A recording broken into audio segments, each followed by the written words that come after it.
Giving too much in a relationship. How much to give of yourself? Should you share your passwords, allowing your partner access to your phone or computer, etc.? What about personal space and privacy? Giving too much in a relationship is never advisable, especially if you have newly started dating. You need to stop being gullible and stand up for yourself if you feel you're giving too much of yourself in a relationship.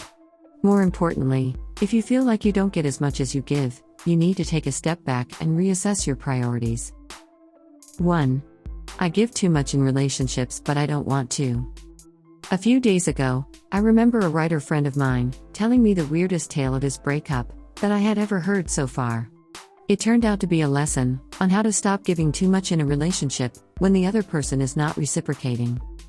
My friend, Roy, was in a residency program in Boston and had fallen for a fellow writer girl, Anna.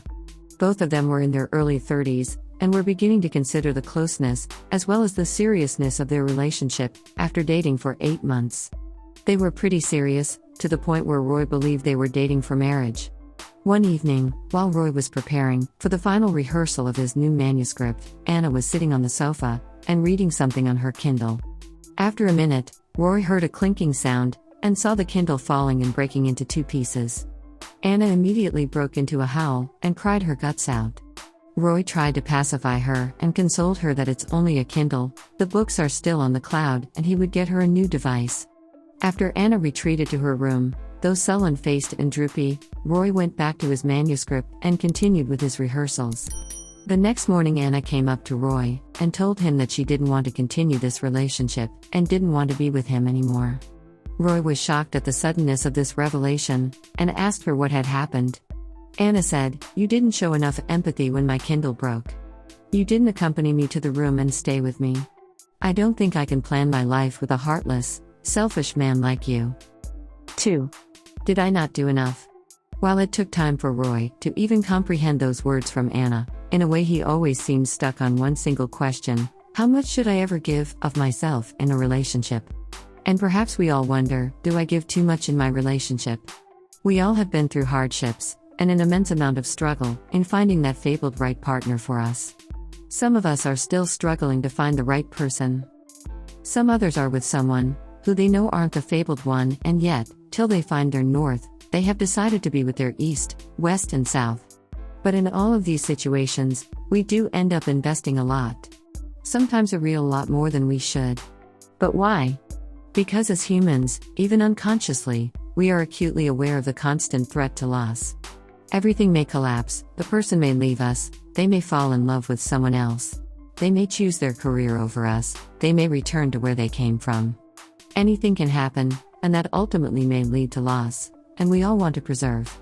We desperately want to preserve love and those we love. And this motivates us to give, invest and nourish the relationship with everything that we have, everything that we call our own. What gets missed in the process is a single valuable idea. The thing that we call boundary.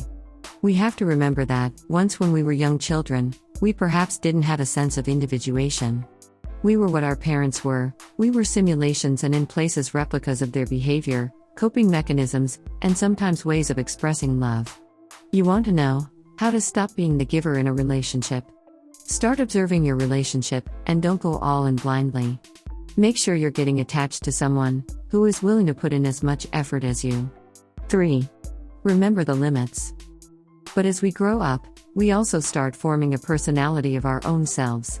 We become the I that we so desperately want to grow up to. And when we become that self-identifying I, we are again on the verge of losing it when we fall in love with someone. In order to hold on to them and keep them where we are, we give so much of our I that it turns out dangerously transgressive at times. That's exactly what happened to Roy when Anna accused him of not showing enough empathy when her Kindle broke. Ridiculous as it may sound, these stories secretly tell us that something is wrong here. And that wrongness is the lack of an individual structure. Giving or sharing your password with your spouse or lover, with guarantee, would elicit a fate similar to Roy and Anna's, of course not in the exact way that happened to them, but in ways that will leave you with anxious retrospections of why did I not keep tabs on how much I was giving. Of 21 clients that I see in a week, 17 are dealing with issues of setting boundaries in relationships. Half of them cannot say no, or have never learned to deliver a negative response. Half a dozen fear losing their loved ones perpetually, on account of having denied them things that may be intimate, private, and personal to the giver. While we grow up in a culture that motivates and preaches to us to overshare things, what we don't learn as we grow is a sense of boundary, and how to stop giving too much in a relationship, no matter what kind of relationship it is. 4. Assess how much to give of yourself. Whatever relationship it might be it what you have with your parents, or what you have with your wife or husband, you need to inculcate and practice boundaries. Without them, there will be no structure, no foundation to fall back on, and even to lay down your own individual sense of being and existence even within the relationship. You cannot forget that you are in an adult body, and for you to exist, there must exist an I and vice versa. Sharing passwords of your phone and computers can be the ultimate form of self-destructive transgression and dissolution of boundaries. Having said that, my advice to not share passwords or private details has got less to do with the revelation of a secret affair or a secret sexual kink, and more to do with one's sense of self-preservation. Therefore, one should be fully aware that even in love, one must remain whole.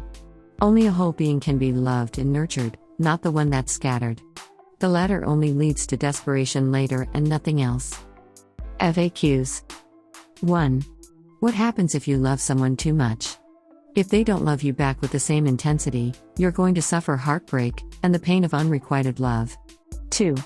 How do you know if you are giving too much in a relationship? If you find yourself doing things that they aren't doing, sharing passwords, saying I love you, being physically affectionate, and so on.